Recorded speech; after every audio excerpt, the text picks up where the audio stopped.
All right, welcome everyone to a special meeting of the Glendale Housing Authority being held on October 8th and being called to order at 3:06 p.m. May we have roll call, please? Yes, Housing Authority members Ajinian, Here. Asadrian, Here. Brotman, Here. Arpetian, Here. Najarian, Barazian, Here. Chair Kasakian. Here, may we have your report? Yes, the agenda for the Tuesday, October 8th, 2024 special public meeting of the Housing Authority was posted on October 4th, 2024 on the bulletin board outside City Hall. All right, and can you please read the item into the record that's before us? Yes.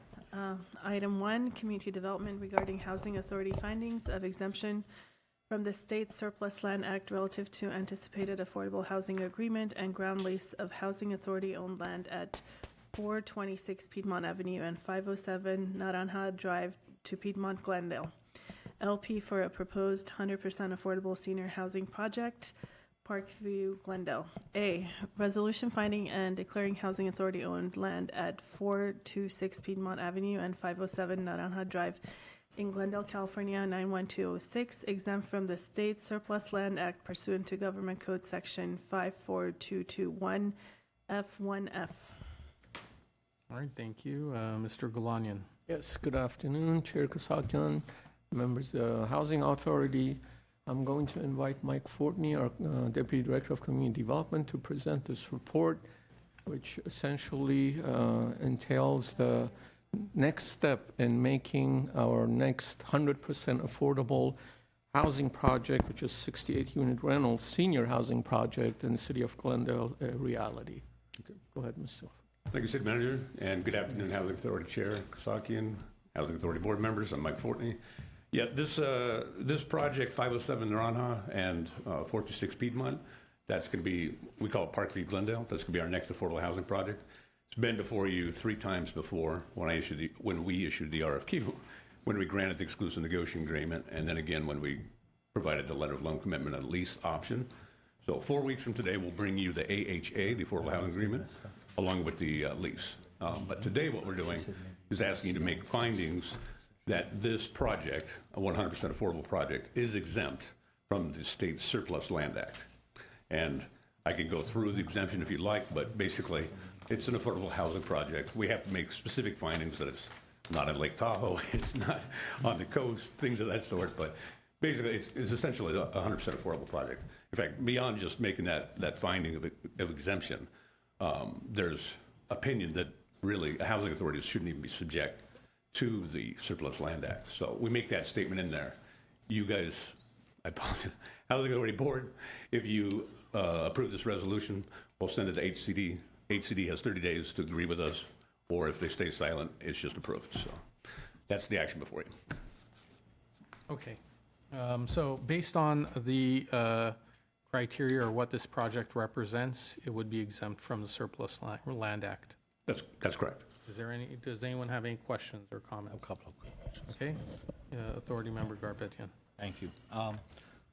So Surplus Land Act is usually when we have a piece of property and we want to give it to a developer, we have to go through the Surplus Land Act and find out if there's an affordable housing builder who's interested or not, for people to know, for the audience to know. Then if there is no one, then we can move forward with other projects. But this one is an affordable housing anyways, and we have gone through the RFP and you chose a developer for the project. Am I correct?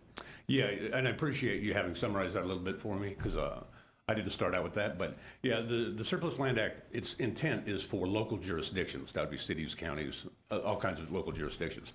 If they're considering selling or long-term leasing property that they have, that they first have to offer it up to an affordable housing developer.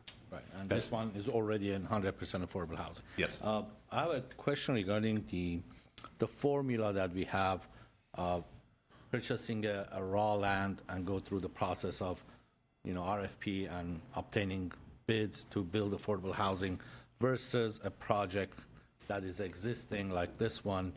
This one is, to me, I think it's a little bit quicker because the building is already there, most of the infrastructure is there. But I know there's financial differences, and I wanted to bring this up because if we can come up with a formula that I understand with existing projects like this one, let's say you go out and buy 100-unit apartment buildings, for example. you have to pay for the entire thing and then issue an RFP, and the developer that's chosen will go out and get a 9% tax credit, and that's only for the portion of the development that is for upgrading the building or what have you, ADA compliance. But is there a way that we can put a deal together that when they go after the 9% tax credit, we will say, okay, the price of the land is, for example, on this project is 4 million or 5 million or 3 million, and then can they get a tax credit to pay the difference back to us? Let's say we paid 10 million for this project, the land value is only 4 million.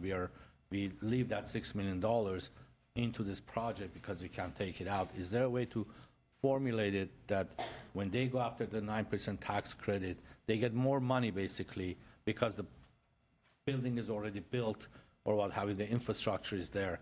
So we will have some of our funding back. So we can invest in other projects. Yes, the truthful, honest answer to you, I'm not sure, but I am looking at that. I've kind of thought about, after yesterday's briefing, another possible avenue, which would be to enter into a long-term agreement with a landowner, not actually take down the land, but provide enough or have enough to show site control, then apply for tax credits, and then use some of those tax credits to pay for the land. So I'm looking at a couple of different options. It hasn't been the Glendale model thus far, Sure. but I'll reach out to colleagues and see what I can come up with. Okay, thank you. I think it's worth looking into it so we can maybe, because these are a little quicker than, ground up development. So I think it's worth looking into it. Yeah, in terms of quickness, a lot of the same process with the issuance of the RFQ, but on a new construction, if we're talking subterranean, we're talking at least 18, if not 24 months.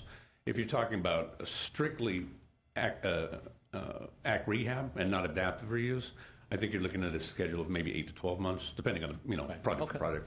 So yeah, it would save time. Okay, thank you. Thank you. Any other questions or comments? I just have a general question. I had brought this up with development in general, and I recognize that we're already on a different path for this one. But I had brought forth that, like any development projects moving forward, I'd like to see as part of the report the impacts on public safety, both fire and police. I think when we do talk about development and increasing housing, just making sure that as we're approving housing projects, we're also mindful of the needs with public safety and other things that we need in the city. I think a lot of times when we look at Los Angeles and where they're at with things, I think it is because they continue to build without really thinking through all the other impacts that development has or housing has.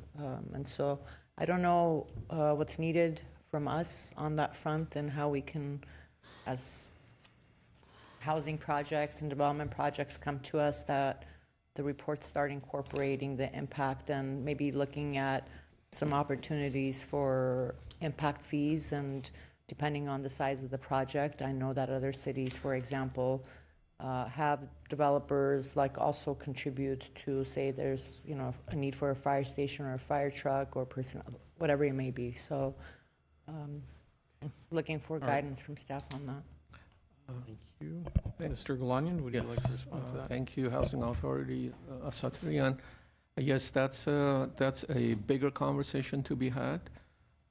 As you know, this is 68 units, so should not have a huge impact, but on the overall impact to public safety, that's something that we have been thinking about, talking about. So, and in the coming months, or if not, maybe next year, it's on our adopted work plan to come to council with approval for a transportation impact fee.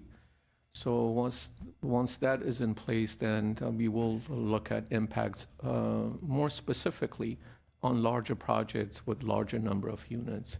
That's something we really need to look into in the future. Maybe also just kind of having a conversation of what cap or where it starts, because it may be 60 units here, Right. 50 units there, 150 units, and then just keeps adding up. And we're not, mindful of the other infrastructure and public safety needs we have. That's all. Agreed. We'll start with the baseline and then add to it as we move into the future with other developments. Thank you. I appreciate it. All right, thank you. And just for clarity and so everyone understands, this is not a new project per se. The project had at one point residents. It was an existing building. It'll now be converted to affordable housing. That's correct. It was a 112-bed senior assisted living facility. So with that, go ahead, Mr. Garpetian. Yeah, and besides the public safety, I think we can also look into the rest of the infrastructure, water and power, and because some of these large projects, they have impacts on parks, on public safety, and as well as our utilities. So I think that should be part of that entire report. Okay, thank you. There's no other questions? Yes, I have a question. Authority Member Prasian. Michael, there are 20 studios, right? Yes, that's Do right. we know the smallest size of just studios? Off the top of my head, no, it's pretty small. I think slightly less than 400 square feet. I think the smallest one is somewhere around 385. Oh, I could look and get you an exact number, though. thank you. Okay, now there are some cards, but these are not specific to this item, and there are no callers from what I understand. So is there anyone from the Housing Authority who'd like to make a motion? I'll move. Second? Okay, so there's been a motion for 1A and second. May we have roll call, please? Yes, Housing Authority members Ajinian, Yes. Asadrian, Yes. Rotman, Yes. Garpetian, Yes. Najarian, Parazian, Yes. Chair Kasakian. Yes, thank you very much. So Thank this you. was a special meeting, and there is no section, or there was nothing on the agenda specifically for oral communications. But because we do not have Housing Authority meetings every week, there were 2 cards that were submitted. So individuals from the community have taken the time to come down to City Hall to join us. So I'd like to give them the opportunity to be heard. The first speaker will be Herbert Yes. Yes, 5 minutes, yes. And you'll have 5 minutes, Mr. Milano.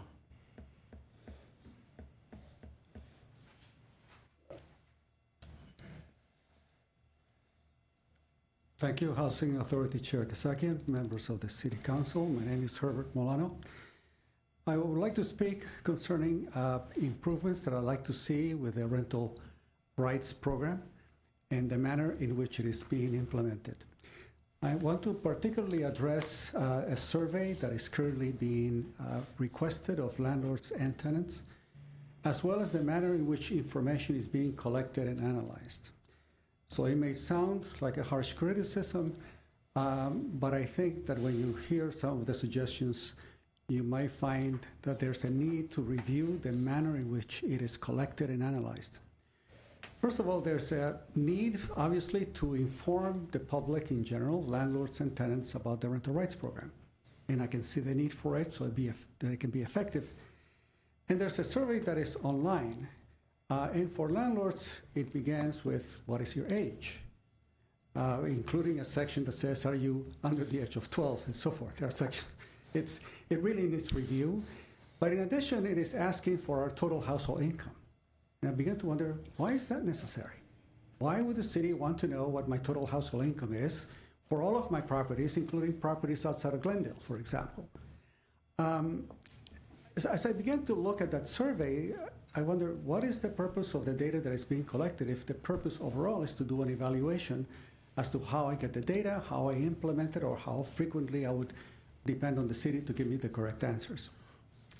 So I think that the survey needs to be reviewed. I'm basically suggesting for the Housing Authority to look into it, because I think that it may be a little bit too intrusive for the kind of data that you actually want to collect and to make it relevant.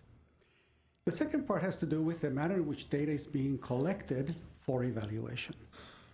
And the reason why I think this needs to be structured a little bit more rigorously is so that you can actually get a better sense as to when complaints are received for an issue that a tenant may have, that there be a collection of the reply from the landlord as to whether that complaint was valid, whether there was attenuating circumstances, whether it's being validated to some extent so that we can know the scope of the work.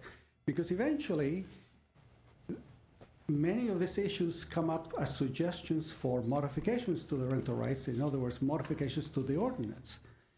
And I think it is problematic because if the ordinance says, for example, that it's in violation of the ordinance if we reduce the services right to a tenant, my first question is, how often does that occur, and is it documented? How many reductions in services were there in the city of Glendale in the past year? And in my search for trying to get at the number of incidences that caused the suggestions to the ordinance, I find oftentimes that there is no data to back it up. So my question is, shouldn't the city have documented evidence that that problem exists before you go forward and basically make amendments to your ordinance or make it even more restrictive? So I think that overall, the program needs to be evaluated for effectiveness with regard to how the data is being maintained, how it is collected, who is doing the analysis, who's doing the survey. So if I don't want to divulge what are the properties I have outside of Glendale, I cannot continue with the survey. So the survey becomes immediately biased, right, to those individuals that say, no, I don't want to continue giving you more information than what is really needed. And the system as it stands right now does not allow me to continue the survey unless I divulge what are the properties I have outside of Glendale.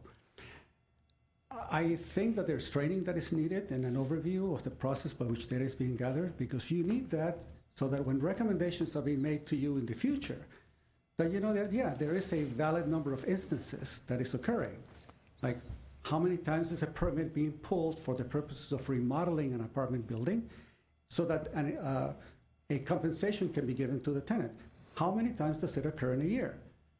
Well, I think that's the data that you need to make sure that you have relevance with regard to the impact of the ordinance with respect to the number of people that are being impacted by it.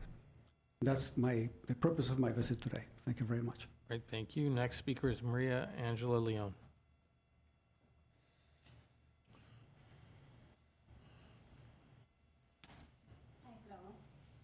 My name is Maria Angela Leon, as he said, and I just want to thank you for giving us this platform, regular citizen like me, the chance to speak and to say what it feels.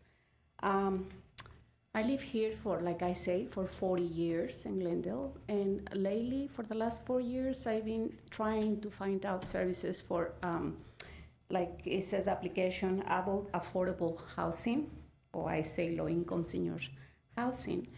And I found a lot of problems with that. I've been asking the housing department, and they say that I have to apply for a lottery, which is how the system works. And the application that I signed last time has 360,000 applicants. They don't manage the applicants. According to them, they only get the winner, and then they deal with that if they have all the papers. So I've been applying to another cities, but they've been very clear that if I'm not a resident of that city, my chances are very little. So I think the administrations here has been doing a great work for the years, for 40 years, bringing a lot of housing to Glendale. Because I don't know how long you've been here, but this is growing pretty much, and seems like it's gonna keep growing, which I'm very happy. But I think citizens like me, at a certain point, gonna need help, some. But I don't think we have 360,000 for one project. I think the system, the way the housing management, this issue needs to be changed in order for us, people like me, to have a better chances.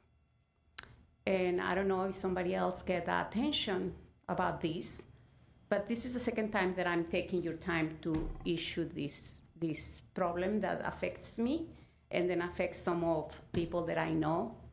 And that's all. I don't expect any answer right now, but I think it's something to think about it, because I'm gonna come back and say it again if I need to. Thank you so much. Thank you, Ms. Leon. Mr. Masakian, Can we get a clarification from staff as to 360,000 applications? Because our population is 200,000. It can't be. I don't think we had 360,000 applications. Just a point of clarifications. Of course, we always have More more applicants, than the units that we have, but can we clarify that? Yes, if the If- Housing if Authority possible. would like, I can call on Mr. Calvert. Unless Mr. Calvert is going to give the specific number to just the the number of number. applicants, we can always have that information relayed to us by other means. Correct. I'll have to come back and take a look, or take a look at what the number is. I'm not sure what it is off the top of my head, but I do believe you're correct. It is abnormally large compared to our normal lotteries.